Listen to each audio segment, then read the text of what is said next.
morning, students. Today we shall start with the chapter 5, Footprints Without Feet, from the book with the same title, Footprints Without Feet, which is written by H.G. Wells.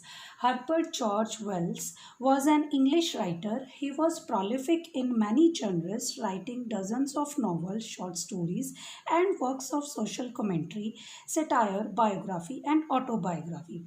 He was best known for such science fiction novels as The Time Machine and The War of the World.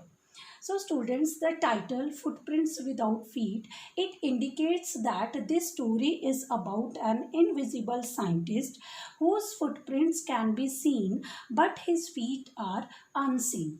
Actually, this story is an excerpt from the novel The Invisible Man written by H.G. Wells. This episode unfolds the suspense behind the invisibility of Griffin. Griffin is the main character in this story.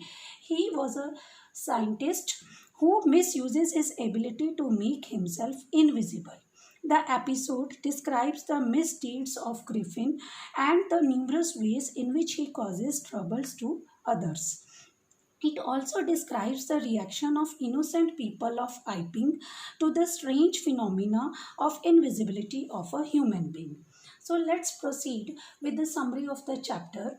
This story begins when two boys were surprised to see fresh muddy impressions, means prints, view image of a pair of feet. They were the imprints of a barefooted man in the middle of London.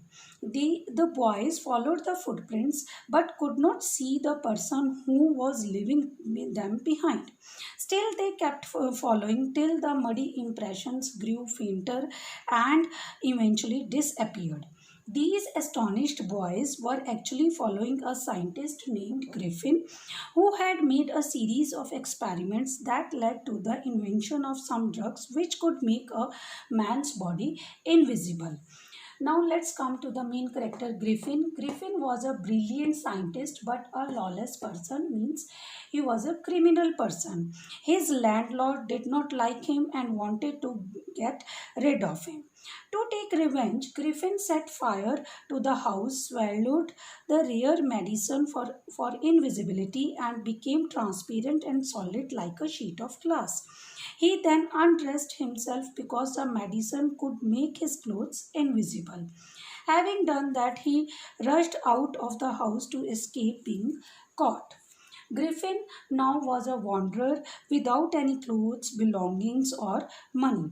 Invisible and transparent, he was walking down the streets of London in the bitterly cold weather of mid January. In order to escape the chill, he walked into a big London store. After the store was closed in the evening, he clothed himself fully by breaking down the boxes and wrappers and taking all that he liked. He then had a hearty meal followed by sweets and wine that he stole from the grocery. After this, he slept on a heap of quilts. He got up late in the morning after the assistant's arrival in the store.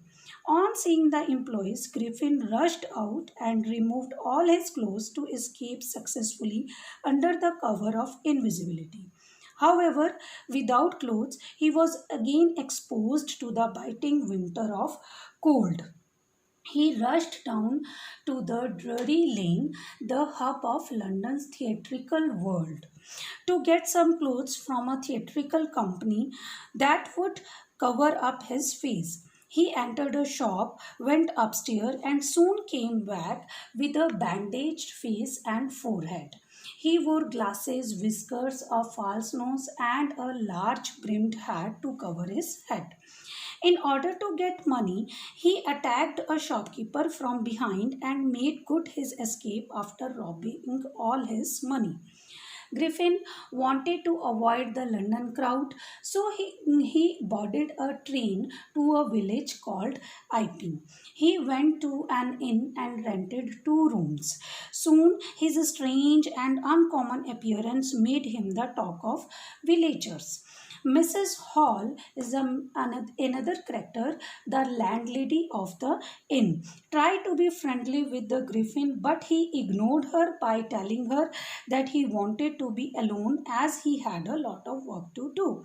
He also told her that he had recently suffered an accident and did not want to be disturbed. The lady did not bother much about her strange guest, means Griffin, after that, as he had paid her money in advance. She left him alone, believing that he was a strange fellow with a vicious temper. However, very soon Griffin didn't have much money that he had stolen in London, but he extended his stay by telling Mrs. Hall that he was expecting a check any time. Okay, next we will continue in next video. Thank you. Have a nice day.